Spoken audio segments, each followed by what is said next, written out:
Have you ever had that moment when you ate something like ice cream or chips? Well, I blew it, might as well keep going and restart on Monday. Let's talk about that moment, what I call the edge, because it's not the ice cream.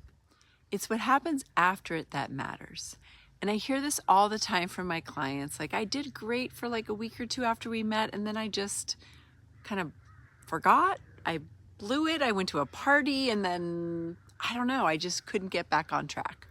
So I want to talk about two reasons why that might happen. My name is Mary Sheila Canella. I'm a nutrition professional. I've been doing this for a long time. I've heard it all. I've seen it all. And I want to break it down into really your mindset and also your physiology. So hear me out on that. When you chose that ice cream or chips or crackers or who knows what, all of the above, the French fries, the milkshake, right? You did not fail. You made a choice. And now you get to make the next one. What gets so many of us stuck is the idea that we messed up, so we might as well stay off track and try again later. But what if your very next meal is your reset? Instead of spiraling into guilt, try this instead. I chose that. I actually enjoyed it. It was delicious. I don't need to punish myself. Maybe that's not what I wanted to do, and maybe it derailed me off of my actual goals. Maybe it's blood sugar. There's so many different reasons we want to not eat processed foods, but my next choice can still nourish me. This isn't about perfection, it's about resilience. And that means being able to course correct quickly with compassion, right? You don't have to feel like you failed. And part of the mindset there is that we just think we did and whatever. It's like that, F it's, right? F that, I'm just going to do whatever I want without even sometimes thinking about it. And part of why we don't even think about it sometimes is the science of the spiral or the science of the edge. So let's talk about why it's so hard to stop at just one treat, because it's not just about willpower. Sugar and ultra-processed foods light up your brain's dopamine centers, giving you that feel-good rush. But after that spike, your brain might say, hey, that's a good feeling, let's go get some more. And then that's when cravings kick in. And part of that physiology is that your blood sugar also takes a hit, spiking and then crashing, which can also lead you to feel more tired and then hungrier and more likely to reach for more sugar to spike it back up again. So if you feel like your body is asking for more, it actually is. But there's nothing wrong with you. That's your physiology speaking. That is what it's supposed to be doing. But there are tools that can help you. So let me talk a little bit about the tools that can help you to get back in the driver's seat where you are in control. Here's what to do next time you go over that edge, right? So the first thing is to pause. Use the 90-second rule.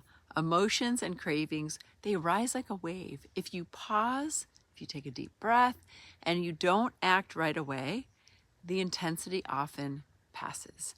I like to call this mindfulness in action. Like you want something and then you do it.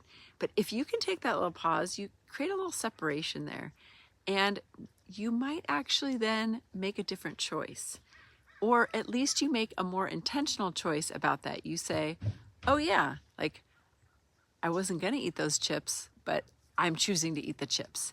That's awareness, and that is on the right path. Or you might be like, oh my gosh, I wasn't going to eat those chips.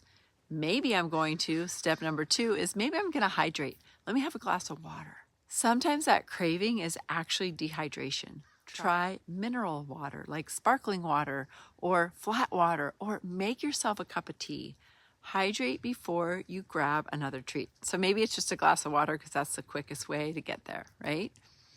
Sometimes when I stop at the market on my way home from work and I'm hungry, I will grab myself a nice can of sparkling water, and it's really refreshing and it's really satisfying. And it kind of helps me not grab anything else at the market that I don't want to be grabbing. The next thing is that you want to, for your next meal, rebalance with protein. At that next meal, add a protein-rich food. Protein will stabilize your blood sugar, it'll calm your cravings, and it will help to reset your appetite cues. And the next thing is like along this whole lines, when you're realizing that, you are bringing awareness in.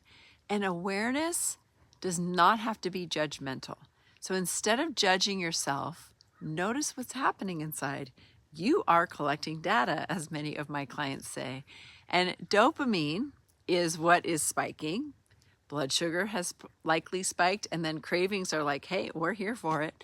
So they are real, but they don't get the final say. Okay? You're not broken. You're human. It's super hard to avoid all those processed foods, I think, and I know from my own experience. But whether it's ice cream, whether it's chips, or that extra glass of wine, what matters most is what you choose next. You don't have to wait until Monday. You can start with your very next bite. I hope that this has helped you. Let me know in the comments what's one way you reset when you feel yourself going off track. And I'd also like to say that if this is helpful, make sure to follow me and click the bell for notifications, but also grab my answer guide where I talk about other questions that a lot of my clients have come up with over the years. My answers very, evidence-based, and also from the clients that I've worked with and examples from real life clients that I've had over the years. Thank you for watching, and I will see you next time.